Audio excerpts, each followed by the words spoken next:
Ole Miss is a top 10 team. Ole Miss is a 10-point dog. Nobody is giving the Rebels a chance to win this game. That's kind of just what we want, right? You are Locked On Ole Miss, your daily podcast on the Ole Miss Rebels, part of the Locked On Podcast Network, your team every day.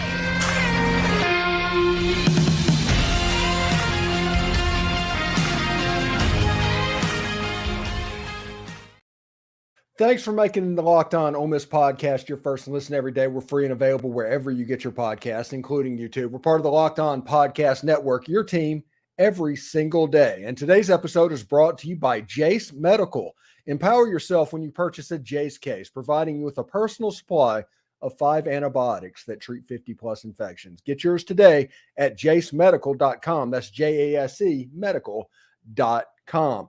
All right, we got a lot of stuff to get to. There's some interesting stuff. We need to rail about whatever that comedian with Ole Miss ties that they put up that was completely unfunny. Got up there and just completely slammed her alma mater, which I'm assuming she thought that was cute and funny, but it's basically going to come across that everybody with an Ole Miss name tag attached to their name is going to be looking down on this person. Hello, I'm Stephen Willis, and this is the Locked On Ole Miss podcast pregame show.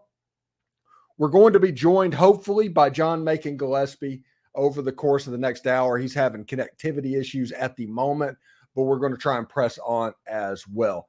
We've got a lot of stuff going on in this weekend's football game. The Georgia Bulldogs, Ole Miss Rebels, Athens, Georgia, ESPN, Sirius XM channel 192 if you're interested in such things like that for the Ole Miss hometown broadcast. Now, you have an interesting situation in this football game. You just do. You have Georgia, which for all intents and purposes, them and Alabama are like in between college football and professional football. So whenever they rise up and they decide to get really fired up, there's not a whole lot that you can do about it. I mean, that's just the sad truth. But I will say this to Ole Miss fans. You want Georgia up. You don't want to catch Georgia down. You do not want to catch the same Georgia that Auburn played. You want Georgia to be at their absolute best and have a measuring stick of exactly where you are and how far you have to go to get to the top of the mountain. Because Georgia's at the top of the mountain right now. They just are. So you have to figure out what you need to do to get there. So you want Georgia at their best. You want Brock Bowers to play. You want Mims to play. You want Georgia to be playing their absolute best. And you want to see how you match up with them when you play your best. Again, this game, if Georgia wins this game, it's not going to affect Ole Miss at all. Not one bit, other than eliminating Ole Miss from the playoff, which is not necessarily like you're telling me it's a chance long shot, but you're 6% out of 100 to get into the tournament at this point. It goes up considerably if you win this game, but I mean, that's the issue we're dealing with right now. Ole Miss competing against the Georgia Bulldogs, taking this team to the wire, trying to figure out how to get stops defensively, trying to figure out how to score points against that defense offensively, and get the game into the fourth quarter and watch Georgia tighten up. If Ole Miss is ahead with 5 minutes to go in the game, watch Georgia tighten up. Because this is the thing that nobody wants to talk about. Georgia can withstand one loss, as long as that isn't in the SEC championship game, potentially. But they can probably get away with one loss and still make the playoff.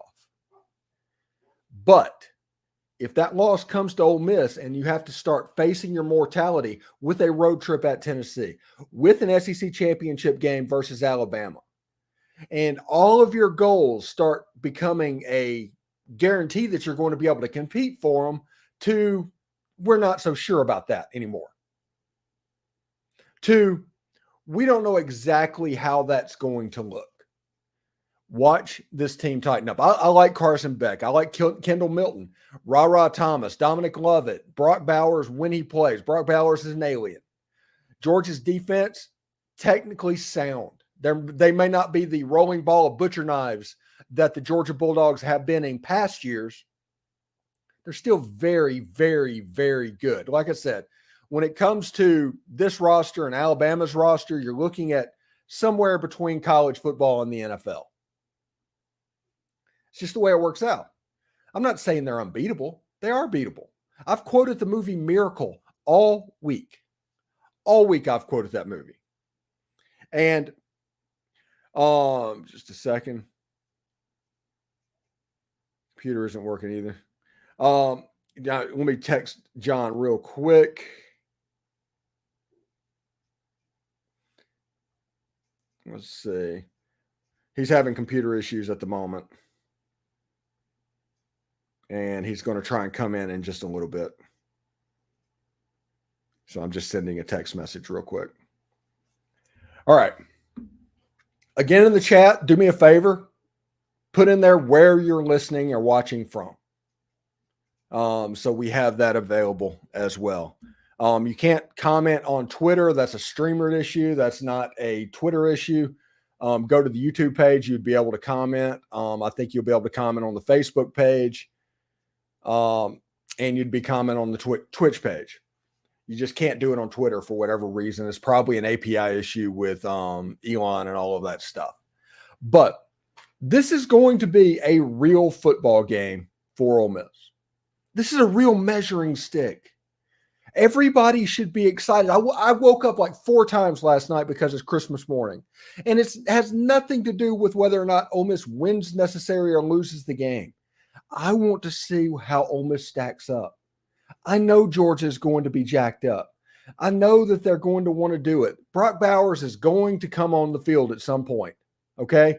Everybody needs to expect that. Brock Bowers is going to come on the field at some point, and the stadium is going to pop. There's going to be an energy built up in that stadium that there's not a whole lot that you can do about that. Ole Miss has to withstand that. Ole Miss needs to get to the fourth quarter of the game, either 3 or 4 points behind or 3 or 4 points ahead, and say, hey, Jackson, win this game. So I'm really excited about that, and we're going to do basically a whole bunch of talking about what's going on, because that's an interesting part for me. I genuinely think that if you get up on this Georgia team in the fourth quarter, they're going to play tight once they start facing the reality of losing their goals. Whenever Georgia thinks they're going to be able to just win the game at the fourth quarter and everything's in front of them and they can play completely loose, because that is what has happened to this Georgia team thus far. They're good. They're a rolling ball of butcher knives, just like I say. But whenever they actually have to face the missing of some of their goals, how will they react?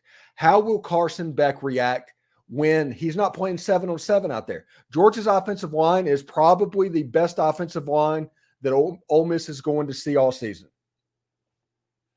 Most of the games this year, Carson Beck has played 7-on-7. So what happens if Ole Miss can get him to drop his eyes, get him off of his spot? Carson Beck's a good enough athlete. He's a throw-first quarterback, but he's a good enough athlete. What happens in that scenario? What happens on Georgia's defensive line where they do matchups, and they proudly brag about doing matchups, to where on passing situations, they bring in their pass rush specialist. And on rundown situations, they bring in their run specialist, and they match that up because their front seven isn't what it has been in the past few years. Well, what happens when tempo gets going and you can't make that sub? And all of a sudden your run stopper is in there when Ole Miss is going straight down the field. Georgia is potentially starting a true freshman at middle linebacker today. Ole Miss does a ton of deception. Ole Miss's offense is a key buster. They use your keys against you. And whenever you're just learning the defense, you're very key specific. So it should be easier to deceive a true freshman. This is going to be a big matchup in this game. If Georgia wins this game, it is because that true freshman had a really good game and had a performance to where he has basically done enough to where that secondary can work, because Georgia's secondary is pretty good indeed. John Macon sent a text message a few minutes ago. He's running a little bit behind. We have Joshua Triplett checking in. Just turned off game day to watch the show from Utah. You got Mike Vandegrift from Blue Mountain, Mississippi as well. So thank you very much for tuning in. Good situation for Ole Miss. There's not a bad situation in the cards for Ole Miss football. There's not. You just have a situation to where if you win the game, you have basically all your goals in front of you. If you lose this game, you still have 99% of your goals and pretty much every one of the goals that you had going into this season. We got extra stuff. Ole Miss has moved up over the course of the season of what they wanted and what they expected. Just has. I think it was after the Alabama game, I was listening to podcasts and everybody's like, this is a 6-win team. You remember that? This team was terrible. I would have taken under when I did W's and L's, and just completely doing that. The first opportunity they had to turn on this team, they did. Ole Miss responded by beating LSU, by beating Auburn, by beating Arkansas, by beating Vanderbilt, and setting up this game to where they're 8-1 against the Georgia Bulldogs. And like I said, Georgia is basically a semi-pro team. I've quoted Miracle this week. I've seen Braveheart quoted. I've got quotes from Rocky IV. That shows you the way this steps up. But in both of those instances, in all of those instances, it's about an underdog that was able to pull it off in the end. So, John said this on his end of the things, but I told him to come in when he can. So this is a big deal, and I've talked all week, and we're going to go over my keys and kind of do a past refresher in just a little bit and talk about that. The keys to victory. What do we need to watch for and why I think Ole Miss can win this game? Those are the three things we're going to go over today, and if John Macon can get into broadcast, he will. But I do want to let everybody know that today's episode is brought to you by eBay Motors. Passion, drive, and patience, what brings home your winning trophy, is also what keeps your ride or die alive. eBay Motors has everything you need to maintain your vehicle and level it up to peak performance. From superchargers, roof racks, exhaust kits, LED headlights, and more. Whether you're into speed, power, or style, eBay Motors have got you covered. With over 122 million parts for your number one ride or die, you'll always find exactly what you're looking for. And with eBay's guaranteed fit, your part is guaranteed to fit your ride or your money back every single time. Because with eBay Motors, you're burning rubber, not cash. With all the parts you need and the prices you want, it's easy to turn your car into the MVP and bring home that win. Keep your ride or die alive at ebaymotors.com. Eligible items only. Exclusions apply. eBay's guaranteed fit is only available to U.S. customers. College football season is here, and this season Locked On is kicking up our coverage with Locked On College Football Kickoff. Each Friday, Locked On will go live at 11 a.m. Eastern on every college YouTube channel, including this one. College Football Kickoff Live will cover playoff implications, the conference rivalry games, and go in depth like only Locked On can, including insight and analysis from our stable of Locked On hosts covering their team every day. Find Locked On College Football Kickoff Live every Friday at 11 a.m. Eastern on any Locked On College YouTube channel. You will not want to miss it. And people that, if you want to look around the Locked On Ole Miss YouTube channel, I was there. The game of the week was the breakdown there. And we actually have a clip of that we put up on our website. So go to our YouTube page and you can check that out. Also, thank you so much for getting us over 5,000 subscriptions. We're closing in on 5,300 at the moment. So thank you for that. That's important because once we get to 6,000, we're going to start doing remote broadcasts. Once we get to 7,000, we're going to start with a call-in show if that is possible. It's going to be really cool. So if you have subscribed, please tell a friend. If you haven't subscribed, please subscribe. And if you listen to the show on one of the other podcast mediums, go over to the YouTube page and give us a subscription as well. We'd appreciate it very much. All right. So really, really important stuff.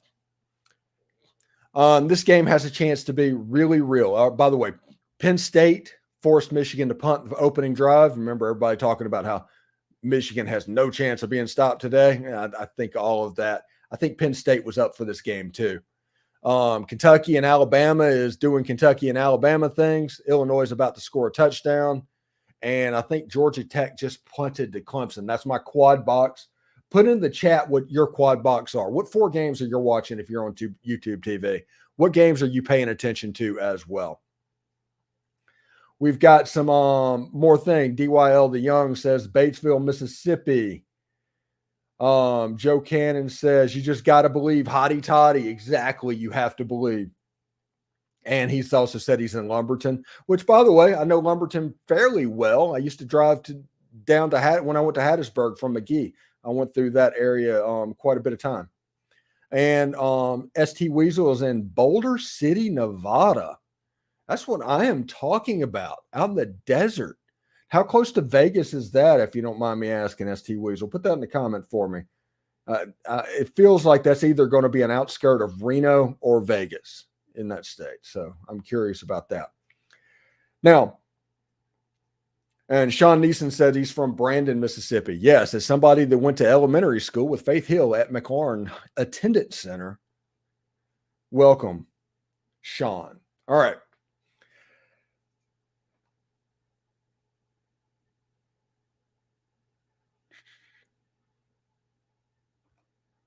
So, all right. Let's see. I need to take the comment off. 20 miles from Vegas, ST Weasel says. That's pretty cool. All right. We are going to have a game of games tonight, and it's going to be really fun. And I do want to talk to everybody about these are what I went over all week. These are why Ole Miss wins this game, and I'm going to explain that. And if you listen to the podcast, some of this is going to be redundant, but it's probably also redundant because I believe it, if that makes sense. One, I think Ole Miss is due for that special once every 10-year type of wins. Ole Miss hasn't really done that since the Alabama game in 2015. There's been a couple times they came close. They couldn't exactly finish the deal. We are due for that performance, and this year kind of feels like that team. Honestly, this year, it feels like the 2008 season towards the end of the year when everything, we just kind of felt inevitable. And I think that is interesting as well. Number 2, I think the stars are going to shine for Ole Miss football. You're going to hear from Jackson Dart. Quinshon Judkins is going to have a day. Trey Harris, and also somebody like Caden Prieskorn or Jordan Watkins is probably going to step up as well. And last of all, not least, the defense makes just enough stops to win the game. And this game, I don't think it's going to be like the LSU game, okay? I don't know if it's going to be like LSU. But I do think there's going to be an up and down component of this football game. This Georgia team it's kind of interesting, but this is an offensive football team. It just really is. It's an offensive football team. And if you're not careful, Georgia can just outscore you and beat you down that way. They still have the great defense. Like I said, this is like an NFL roster playing college football. But you need to be able to move the ball against this defense. You need to be able to score. You remember that feeling that Ole Miss fans got in 2020 against Alabama? And I realized that Ole Miss lost that game. But for 3 quarters, Ole Miss went toe-to-toe with them. Alabama couldn't stop them. All of that stuff. Ole Miss needs a performance offensively probably similar to that. And you have the defensive coordinator that is finally hired to make that stop. And if you can make that stop, and you can get ahead, because that Alabama game, Ole Miss lost that game because they just couldn't get that stop. If you can make that stop and kind of break serve, for a tennis analogy, all of a sudden you're the one that's got the ball with a chance to go at 14 points. And if you can put that away, it's going to be problematic for the Georgia Bulldogs, and I don't care who they are. Now, if you look at what to watch for in this game, I think Quinshon Judkins will be the barometer of how this game goes offensively. And what I mean by that is it's going to be important for him to do a workman-like performance. Now, if you think about the Auburn game, Jarquez Hunter had 17 carries for 59 yards. Most of Auburn's running came from the quarterback position, and I do think that is going to be important in this game. But Quinshon Judkins at being a barometer, stay with it. Eventually, if you can keep those linebackers honest, it's going to make the play action passes more effective and open some stuff up for Jordan Watkins and open some stuff up for Caden Prescorn. Ole Miss must stay on schedule in this game. This is an elite Georgia third down defense, like third in the country. Ole Miss needs to stay on schedule. If Ole Miss has a bunch of 3rd and 7 to 3rd and 10s, be worried, because that tells you exactly how this game is going. And also, this is going to be the best offensive line that Ole Miss football plays. It sounds weird to say, but there's times when Carson Beck is standing back there playing the equivalent of 7-on-7. And Ole Miss has to figure out a way to affect him and to make him nervous back there with the ball. Kendall Milton, all these players, they're good players. Georgia, like I said, Georgia's been an offensive team kind of this year. But your only hope is to affect a first-year starting quarterback to where he plays like a first-year starting quarterback. And this is a night game. They're going to be jacked. It's senior night, the whole 9 yards. It's going to be a major, major big deal. The place is going to be juiced. You heard game day. Although Georgia's sign game, by the way, was sad. When you brag about educational standards, when you brag about something like that, at least do better than Jackson Dart and Jackson Shart. At least give me something better than that. At least give me something with a little bit of creativity. The Georgia sign game was really similar to the Ole Miss comedian girl game. Neither one of them were particularly funny. I mean, basically all Georgia had at game day was barking. And maybe it was the weather, maybe the creative people, they weren't about coming into the game. But I don't know. The sign game at Georgia was pretty rough. By the way, Alabama scored a touchdown on Kentucky, so this game's probably over as well, which that is going to be fine as well. Because SEC West, whenever LSU got beat in that game, the SEC West was kind of done for at that point. Zach Tyler says, I hope we go in there and play like a top 10 team and doesn't look rattled. Yes, I want the absolute best that Georgia has. I want to see exactly where Ole Miss is when they play their best and Georgia plays their best. I do not want Ole Miss to give games away. I want to see a legit football game, and let's just let the cards fall where they may. Georgia is a really good football team. Georgia is not an unbeatable football team. Joshua Tripp at game day was damn near unwatchable today, was trending that way this year, but man, that was embarrassing. Yeah, game day was a hard watch. And they're doing so much where they're playing to the crowd now. And I think they get that from Pat McAfee. They just play to the crowd so much that you've kind of lost what made game day so enjoyable to begin with. And that was them going from game to game and actually breaking that down and talking about what needs to happen. This year is just basically, I don't know, is a situation where they talk about Michigan, which they should talk about Michigan, which, by the way, that's a joke that Michigan's response to the Big Ten is that this is unfair and that the Big Ten is singling Michigan out for being unfair when this is not fair to the student athletes at Michigan, when all of Michigan is being accused of, to where they've actually giving proof to the Big Ten that it's happened, of Michigan doing things that make it unfair for the rest of the collegiate athletes in the Big Ten. It's fraudulent. It's fraudulent. And Penn State, I mean, we all might need a shower after this, but Penn State is America's team today. Penn State is absolutely America's team right now. It is. Oh, it's rough. It's absolutely rough. So let's talk for just a second about some other stuff. We did what to watch for. We're going to do keys now. The keys of the game, in my opinion, I think this is Jackson Dart and Quinshon Judkins' game. And you're going to need both of them to have dang near their best game at Ole Miss. However they've done it, they need their best performance to happen here. And that is because of how good Georgia's defense is and how both of them functioning at a high level will affect things, if that makes sense at all. Number two, Ole Miss must put together its first complete game of the season. Ole Miss has not played a complete game. There was LSU where they played offense for 4 quarters.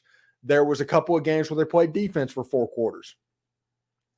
They have not played a complete game. They have to put together a complete game today. And I think the Rebels need to believe they are going to win and not just hope that they are going to win. Teams that hope they're going to win, the first time things go wrong, they go into their shell. It's that thing where you see the extreme version of it whenever you have a coach that's about to get fired and everybody knows that coach is about to get fired. The first bad thing, all of a sudden, everything, they get in their own feels. So that should be interesting as well. John DeLeon, hey, justice for Yankee cheaters. John is an LSU fan, by the way. He is a follower of SEC After Dark and of the channel.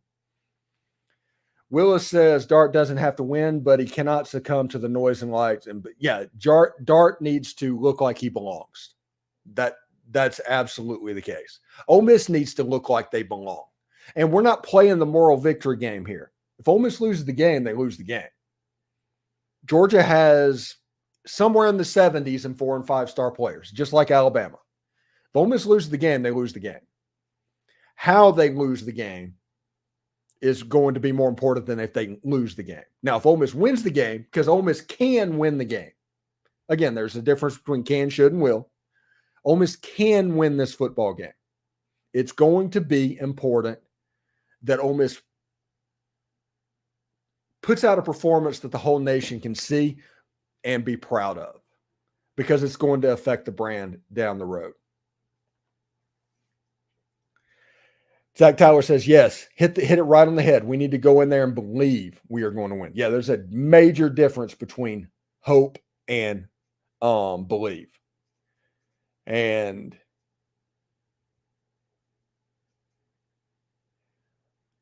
I'm sorry. I just saw one of the worst fake punt calls I've ever seen in my life, I think.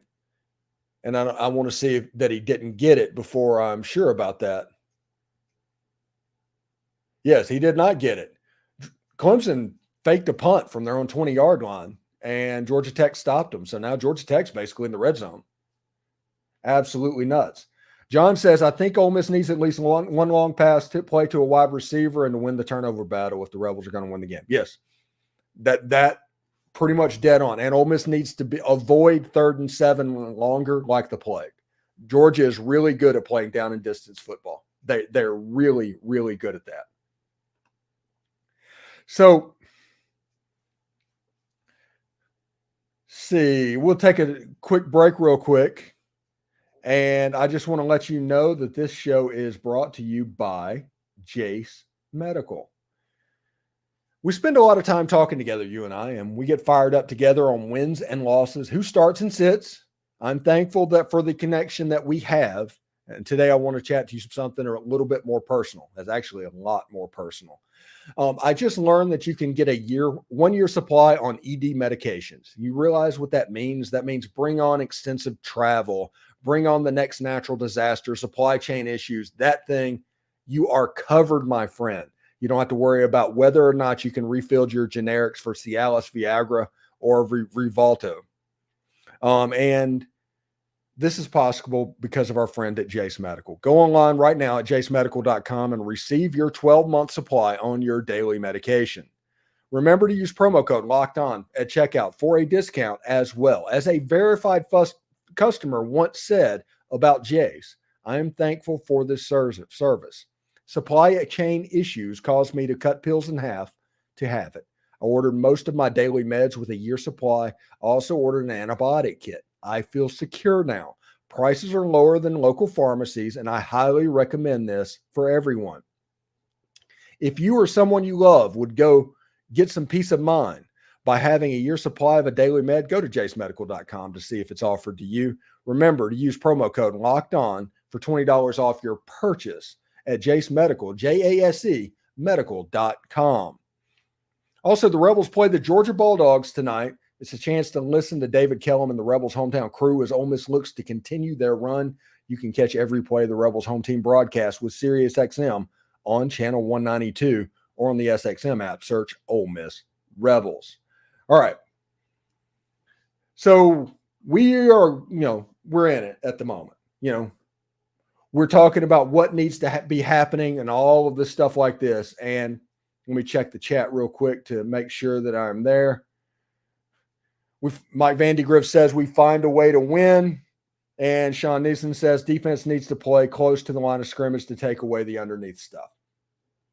Yes, the Georgia passing-wise is not the most explosive offense in the world. Penn State's down to about the 10-yard line right now, by the way. They're not the most explosive in the world, but they do have the athletes to be explosive, if that makes sense. I think they're not explosive by choice.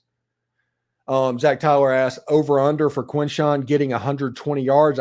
Right now, I'd go under. Honestly, I think it would be like a 20 for 90 yards type game and a touchdown. I think it's more important for what he can open up, and that teams have to respect them. Georgia Tech just took the lead on the Clemson Tigers 6-7-0. Georgia Tech's turning out to be a good little win, by the way. So let's talk about this real quick. Let's see. Georgia's in the red zone. Georgia in the red zone. These are their numbers. So we'll turn that off a second. 63% in the red zone. 70% touchdowns on defense. So this is what this means is every time Georgia gets in the red zone on offense, they score 63% of the time. And every time they get into the red zone against them, whenever they're on defense, teams are scoring 70% of the time against that unit. This is a weapon that Ole Miss can exploit in this game. This is going to be a situation real similar to what Texas A&M provided, to where tempo and Georgia's need to match up the Ole Miss offense and the middle linebacker that's kind of new to the scene. This is a situation that Ole Miss can take advantage, if that makes sense. Something to pay attention to as well. When you look at Georgia's defense through 9 games, they've only had 19 sacks. That's about, 2.5 sacks per game, something like that. Through 9 games, it's about a little over 2 sacks a game. Tackles for loss is at 47. They have about 5 tackles for loss per game. This is that Georgia defense. Like I said, Jalen Carter and Jordan Davis is not walking through that door if you are a Georgia fan. Now, if you look at the other side, this is Ole Miss's red zone offense. They're better in the red zone than the Georgia Bulldogs, and they're better in the red zone than the Georgia Bulldogs on defense. They score touchdowns 65% of the time, and they give up touchdowns 64% of the time. At least you're in positive water in that situation as well. Ole Miss's defense this year, 31 sacks on the season. That's good enough for number 5 in college football. And tackles for loss wise, Ole Miss is at 66. That's good enough for 13th in college football. So Ole Miss in this position is in pretty good shape. And somebody that I think everybody needs to pay attention to in this game is Jared Ivey. Jared Ivey in this game, and the Georgia Tech group entirely, we need to pay attention. But Jared Ivey's got 33 tackles on the year, 8 TFLs, and a 5.5 sacks. That's a situation that'll hunt. He's leading the team in sacks and TFLs. Now, you're like, hey, Steve, you mentioned the Georgia Tech philosophy or the Georgia Tech crew. What does that necessarily mean? Well, the main thing that means is Georgia Tech players, Zamari Walton, Jared Ivey, Akello Stone, they're all Georgia Tech players who have spent the better part of their career playing Georgia, basically guaranteed to lose the game, to where covering the game is enough. You just want to cover the game against that team. There's no chance of you actually winning the game. There's muscle memory that has been suited up for these 3 players over several years at Georgia Tech, to where this Georgia game is probably the game that they most want to win on the schedule. It doesn't matter about Mississippi State, LSU, the whole 9 yards. You want to win this game against Georgia because of what it meant to you previously, the hurt that they caused you and your friends previously. I know that Miss Tracy Ivey she's probably really fired up about today because she sat over there and watched Georgia do what they did to Georgia Tech. Same things for Miss Walton. Same thing for Miss Stone.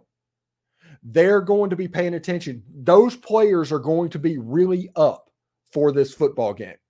And 2 defensive linemen that are really up, and along with the athletic defensive lineman that Ole Miss has, that tells me that you're in a pretty good way and pretty good things can happen. Alabama just scored another touchdown. They're kind of turning into a rolling ball of butcher knives at the moment. Let's see. Daniel Parker, what up, Willis? Catching up on some work before going to the game tonight. Before the game tonight, hoping Ole Miss can shock the world. Yeah, exactly. Hey, is you're starting OT out with a broken foot practice? That is the rumor, Primetime. We don't know about injuries. The way this works is they break it, everybody freaks out about it, and then it's rarely as bad as it said. I do not expect Micah Pettis to play tonight. But against Georgia, I'm not going to say that that's necessarily going to be a good thing. But going with Victor Kern moving over to right tackle and Jalen Williams that started at left tackle last year is probably more athletically gifted enough to handle the Georgia front more than the previous offensive line was. Micah Pettis is a loss. Don't hear me that it's not. I just don't know if it's that big of a loss that some people will think. Zach Tyler says, Willis, I think Pete calls a good game today. Usually when he calls a bad game, he does good the next week. I agree with that as well. I think Ole Miss is going to be really juiced up for this game because Ole Miss has been thinking about this game for pretty much 3 weeks. Georgia is going to be super hyper keyed on Q. Ulysses Bentley has a big game. The player that I think that Ole Miss needs to watch out for, that I think Georgia, there could be a problem with the Georgia Dogs, and you could see them getting off. I think Caden Prescorn and Jordan Watkins, both of those are in position to have a good day. I think Trey Harris is going to get so much attention. Georgia's going to have to bracket him some. They're going to be paying attention about Quinshon. All of a sudden, they're going to take advantage of what's going on. And Primetime Dog, I'm not doubting it's going to be a problem. It's not going to be as big of a problem as you think it's going to be. Ole Miss's offensive line is pretty good through about 8 players. Now, you having Mims back. You having Mims back is going to be a problem for Ole Miss. That's more of a problem than Pettis being out. It's Mims being back playing. Because Carson Beck, they have to affect Carson Beck in this game, period. There's no way to do this in any other way to where Carson Beck being clean is going to be problematic for Ole Miss. If 70% rain holds, then how much does it improve our chances, hotty toddy? I think it improves it some, actually.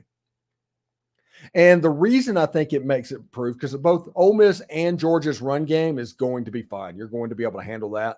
But in the pass game, Ole Miss is a little bit more explosive. And I think the defense is the one that's actually at the disadvantage whenever you're playing on a wet field. And I think Trey Harris, I think Jordan Watkins, I think that Georgia might have trouble fitting gaps and not doing it as easily as they normally do. I think rain benefits Ole Miss. Although, like I said, Georgia's a rolling ball of butcher knives. It just is what it is. You kind of have to take advantage of what they have, but there's not a lot to take advantage of. They're number 2 and should be number 1 in the country. And they've won back-to-back national championships, and they have not lost a night home game since 2009. Since Houston Nutt had not even taken Ole Miss to back-to-back Cotton Bowls. It's been a minute. So everybody needs to understand what's happening in this football game. This really is a Rocky versus Drago type situation. This really is a miracle type situation, as in the miracle on ice, not necessarily needing a miracle. Ole Miss can win the game. They can. This isn't even a situation to where it's a real upset.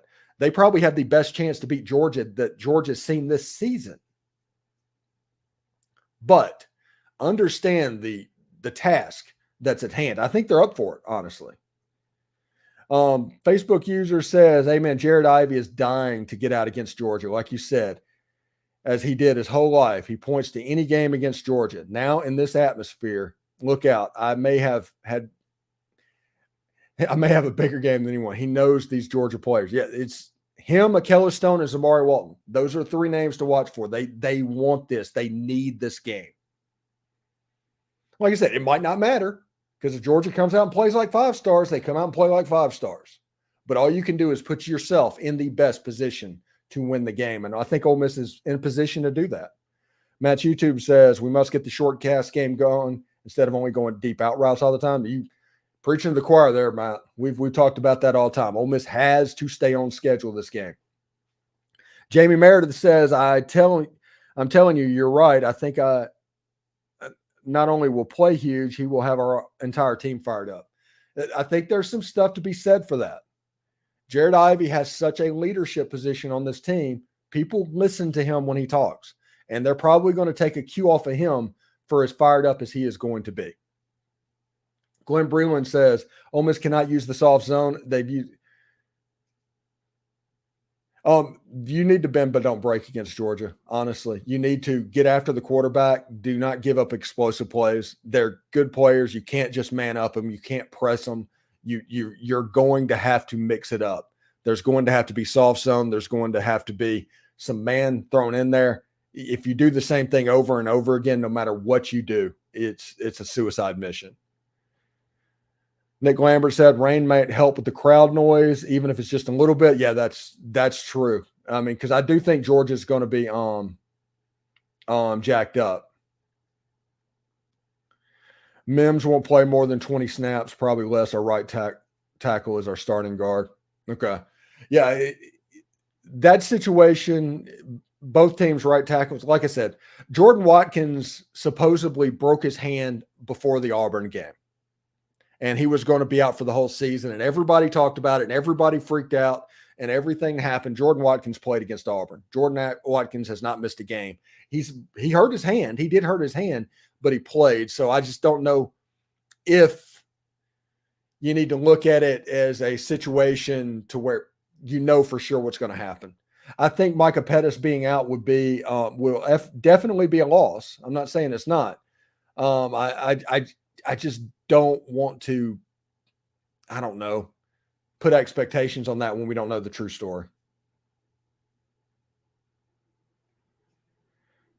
Maybe you should, Jonathan Lenz, maybe you should play James Brown Living in America before the game, before pump up Rocky and Ole Miss. John, that was Apollo came up to that and the Russian killed him. So I don't know if you were trying to play a game with me there, but if you wanted to do it right, it would be me playing Hearts on Fire or something like that. Jason Boatner says, "I'm calling on Wade to ball out. He wanted to be a dog, but never got a call." Oh, that's right. Dayton Wade wanted Georgia to go. Yes, that is a good call, Jason. I have not thought about that all week. That is a very good call. Any players in the timeline that y'all want to talk about real quick? Who do you think is going to be the difference maker? Who do you think is going to be the key player? And don't just say Jackson Dart, because everybody knows Jackson Dart, but that's the main thing. I'm calling on Wade. Jason thought of something that I do this and think about this most every day for several hours a day. And I just didn't, that never crossed my mind. I never put 2 and 2 together. It's interesting. I think J.J. Pegues is probably a little bit up for this game because J.J. Pegues played at Auburn. Auburn, the Deep South oldest rivalry is against Georgia. So there's a little scar tissue there potentially as well. So it should be pretty interesting. All right. I am going to get out of here and let everybody know. Everybody enjoy their game. Rebs Mania says Prieskorn will be a factor. Yes. I think Prieskorn and Watkins are the 2 to watch in this game. Matt YouTube says, why don't we run more rub routes? That I don't know. I think you're going to see them tonight, though, honestly. College Game Day picked Georgia unanimously across the board. If we can go to Athens and sign it's 95, in the first 7 minutes. It will be huge. Yeah, everybody was going to take Georgia in this game. Georgia is a back-to-back national championship winner. Daniel Parker, Priescone is the difference maker in the red zone today. Tennyson is going to have his hands full covering Bowers, but I think he has a good day. I don't think Bowers is going to play a real game. I think Bowers is going to get a curtain call because it's senior night. I do not anticipate Bowers playing that much. Maybe 10 to 15 snaps. It'll be real similar to what Trey Harris did against Alabama, is my bet. But who knows? Brock Bowers is an alien. Who knows? And whoever is guarding McConkey, it needs to be on their game because he's just been that dude. He has just been that dude. Anyway, thank you very much for tuning in, and thanks for making the Locked On Ole Miss podcast your first listen every day. We're free and available wherever you get your podcast, including YouTube. We're part of the Locked On Podcast Network, your team every day. Remember, listen to the Ole Miss Hometown broadcast on SiriusXM, channel 192. Check the game out on ESPN at 6 o'clock Central tonight. It's on ESPN 4K. It's on the 4K channel if you have YouTube TV. So I'll get to see the Rebs in 4K tonight. Should be a lot of fun. If you're going to the game, if you're on the road over to Athens right now, please be safe. Do whatever you can do to get there. Should be a lot of fun indeed. This is the measuring stick game. This is the game that Ole Miss fans have been waiting 40 years for. Not the LSU game, not even the Alabama game. This is the measuring stick game. We're at the point where if Ole Miss is going to move up to the next echelon, the next tier, the next level, they need to win one of these games on the road. Georgia, Alabama, those teams win games on the road. Ole Miss has been to 4. It's going to be 4 out of 10 Access Bowls they've been to. 4 years out of 10, they've been to an Access Bowl. That's pretty heady stuff. That's 2 different head coaches, even a probation in the middle. It's time to move up to that next level. Take your free shot, play loose, do what needs to be done, and go up against what I think is the best college football team in the country. And if you beat this team, they're going to be talking about you for 2 weeks. You're going to be all of a sudden, the game against Alabama, you're going to be telling everybody how injured you were. So much good can happen with a win tonight. Nothing bad can happen. So let's see how it goes. Anyway, take care. We'll see you tomorrow. Hotty toddy.